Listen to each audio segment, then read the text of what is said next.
So welcome back to our channel. We are here with Mark Leavitt, who's our building science extraordinaire.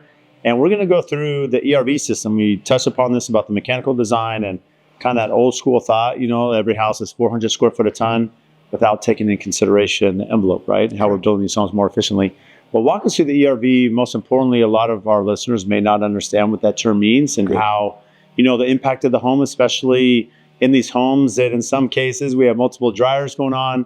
We have a kitchen, a butler's pantry, and so there's a lot of air that we're taking out of the home, right, through the, from those mechanical units. Yeah, absolutely. It's a great question. Well, we're going to separate those, both of those a little bit.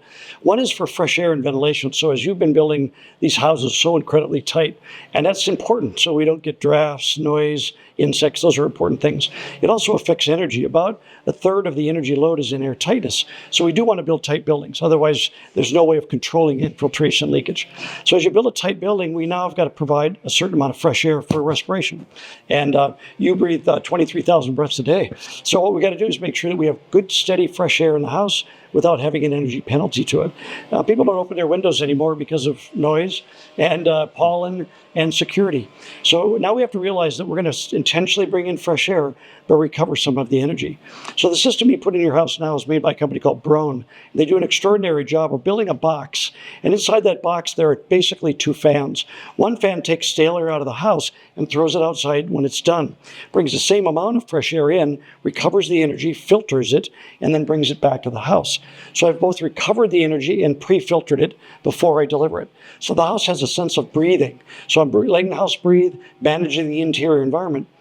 And what you had brought up is the idea about negative pressure. Mm-hmm. So we talked a little bit about that, and it's a little bit different sequence. Here in Arizona, a lot of people put in fireplaces with no doors on them. Right. So the risk is that if we have clothes dryers, each clothes dryer is about 250 cubic feet per minute. So some of the houses have 2 and 3 clothes dryers. Imagine if there's 2 of them running, that's 500 CFM of exhaust. We now go in the kitchen with a 1,600 CFM range fan. The butler's pantry has 1,000 CFM range fan. What if they're all running and pulling air out of the building, and the only place for it to come back would be through a chimney or a fireplace? Right. That would put our clients at risk. So at the same time we used balanced energy recovery, that just takes care of the indoor environment, but we have to put up what's called makeup air systems for those devices, so that when they turn on the range, another fan comes on and only pushes air in. So we've got energy recovery for health, indoor air quality, and we've got makeup air for large capacity exhaust appliances. So in your houses, we're doing both to make sure that if the range fan comes on, we can't backdraft the fireplace into the house. So there's systems there controlling the way the air behaves in the building. And energy recovery makes great sense.